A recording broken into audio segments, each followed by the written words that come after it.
नमस्कार दोस्तों, stock market studies में फिर से एक बार आपको बहुत-बहुत स्वागत है। तो आज मैं फिर से आपके सामने कुछ इंपॉर्टेंट कंपनी का अपडेट शेयर करने वाला हूँ, तो इस वीडियो को पूरा लास्ट तक देखना और अभी तक अपने चैनल को सब्सक्राइब नहीं किया तो जरूर कर लेना। तो चलो देख लेते हैं कौन सा कंपनी है इस वीडियो के अंदर। फर्स्ट जो कंपनी है जिसके बारे में चर्चा करूँ, उसका नाम के बारे में बात करूँ, उसका नाम है मारुति सुजुकी इंडिया लिमिटेड। तो basically Maruti Suzuki India limited के बारे में बात करूँ तो कंपनी के ऊपर मार्केट कैप जो है वो 3,83,000 करोड़ के आसपास इसका मार्केट कैप है।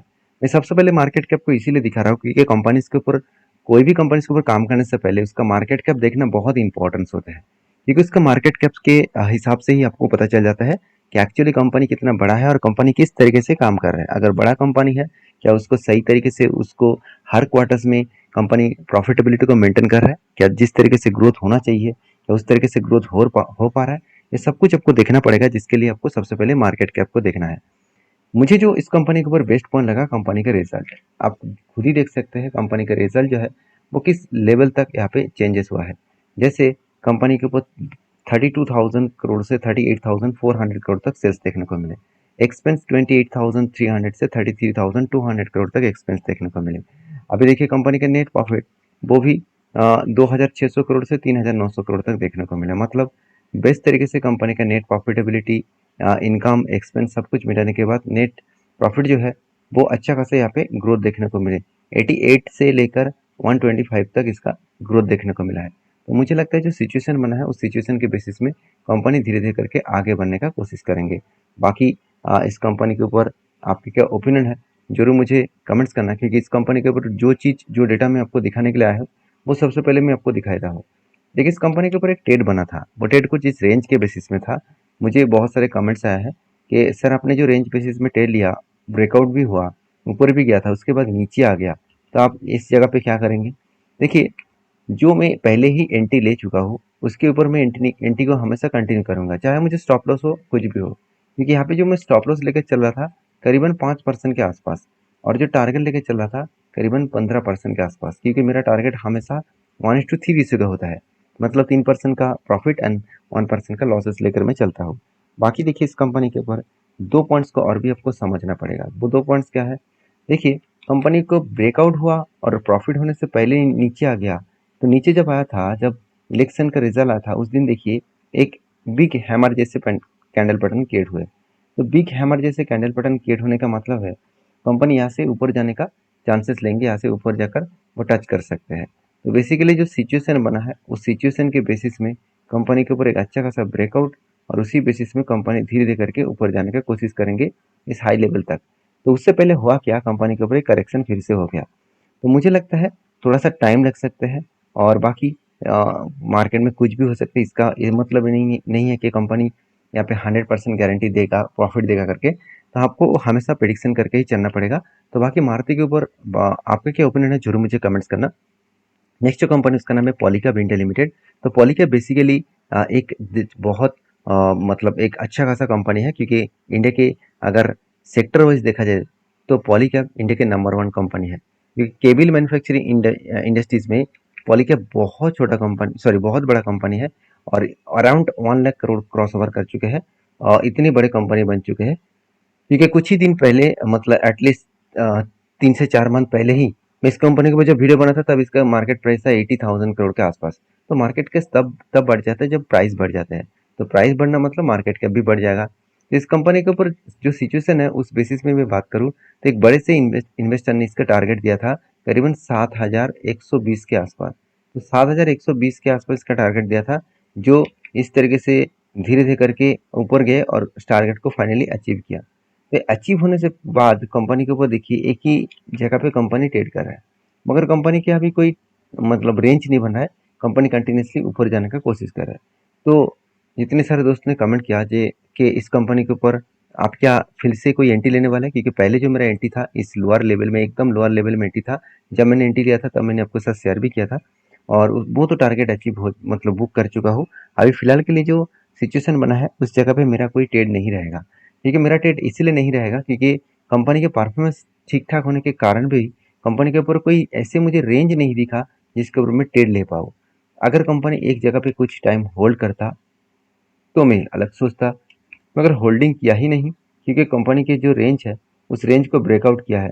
अभी यहाँ पे रिटेस्ट करेगा, कुछ टाइम अगर बिताएगा, उसके बाद ब्रेकआउट करे तो एंटी होने का चांसेस है। तो पॉलीकैब के ऊपर दो गुड पॉइंट्स मैं आपके साथ शेयर करूंगा। पहली बात, पॉलीकैब इंडिया के 25% के आसपास वायर एंड केबल्स मैन्युफैक्चरिंग का जो मतलब मार्केट शेयर है वो लेकर रखा है। तो सोचिए, ओवरऑल 100% के मार्केट के ऊपर इतने सारे कंपनीज को बीट देकर कंपनी अकेला 25% मार्केट शेयर का इंजॉय ले रहा है। तो सोचिए कितना बड़ा प्लेटफॉर्म कंपनी बना रखे है जिसके माध्यम से कंपनी आगे बढ़ रहा है।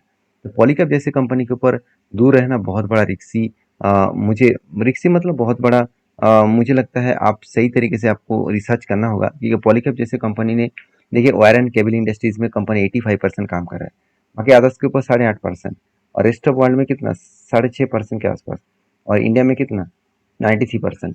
मतलब सबसे ज़्यादा इंडिया में ही कंपनी बिजनेस कर रहा है। रेस्ट ऑफ वर्ल्ड में बिजनेस तो हो रहा है, मतलब उतना ज़्यादा बिजनेस नहीं हो रहा है। इस बात को आपको याद रखना है। और तीसरी बात, पॉलीकैब जैसे कंपनी के ऊपर एक चीज़ों को नोटिस करना, पॉलीकैब के जो मतलब प्रॉफिट एंड लॉस है वो इस बार देखेंगे तो कंपनी इस बार भी सिर्फ नहीं, कंटिन्यूअसली हर क्वार्टर को कंपनी बीट करके आगे बढ़े, हर साल को कंपनी बीट करके आगे बढ़े। तो साल भर के डेटा भी अच्छा खासा हुआ, एक्सपेंस का मिटाने के बाद नेट प्रॉफिट भी जो है वो भी आपको अच्छा खासा देखने को मिले। 283 करोड़ से बढ़ते बढ़ते आज 553 करोड़ तक कंपनी का नेट प्रॉफिट देखने को मिला है। तो मतलब जो सिचुएशन बना है वो हिसाब से देखा है तो कंपनी एक बेस्ट तरीके से कंपनी माना जाएगा। ऑब्वियसली माना जाएगा बोलना गलत होगा, ऑब्वियसली बेस्ट कंपनी है मेरे लिए, क्योंकि कंपनी अच्छा खासा काम भी कर रहा है और इसके चलते मैं इस कंपनी के ऊपर बुलिश भी हूँ।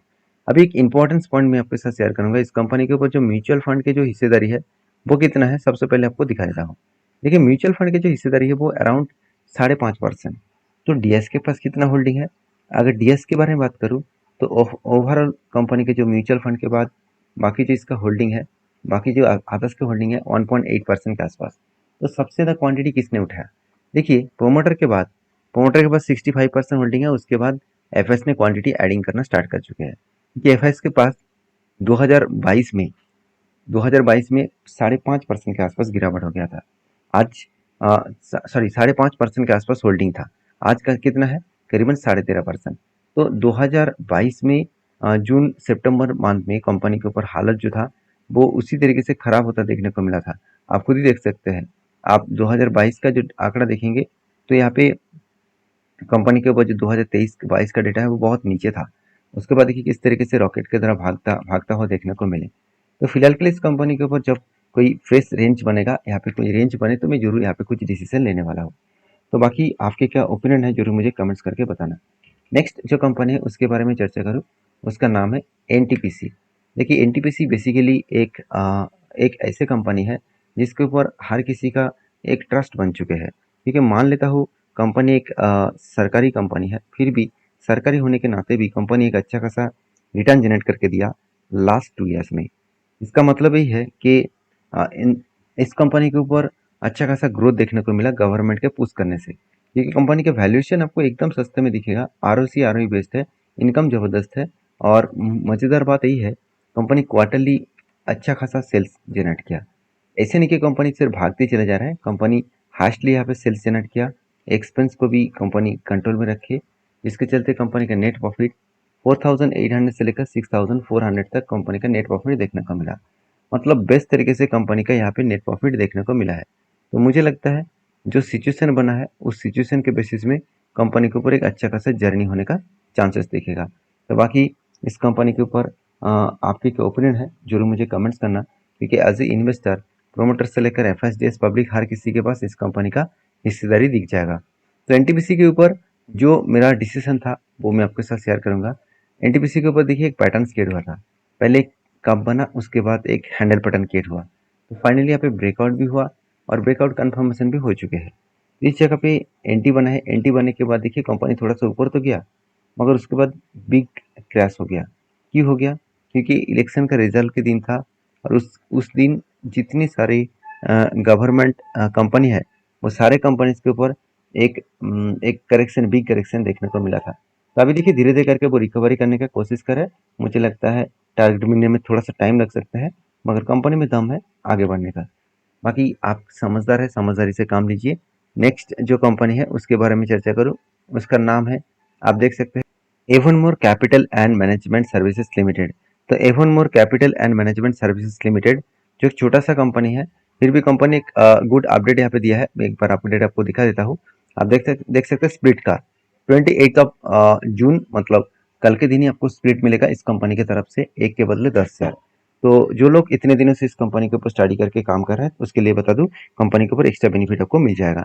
तो इस कंपनी के ऊपर रिसर्च करें और सारे कंपनीज के ऊपर इन्वेस्टमेंट करने से पहले आपके सेबी रजिस्टर्ड एडवाइजर के साथ बातचीत करके काम करिए। ठीक है, मैं कोई सेबी रजिस्टर्ड पर्सन नहीं हूँ, मेरा मकसद यही है कि मैं आपको सारी चीज़ as a point of view से आपके साथ शेयर करूँ, मेरे पॉइंट ऑफ व्यू से। तो प्लीज़ इस वीडियो को एज ए एजुकेशन पर्पज में लेना। मिलते हैं नेक्स्ट वीडियो में, तब तक के लिए धन्यवाद।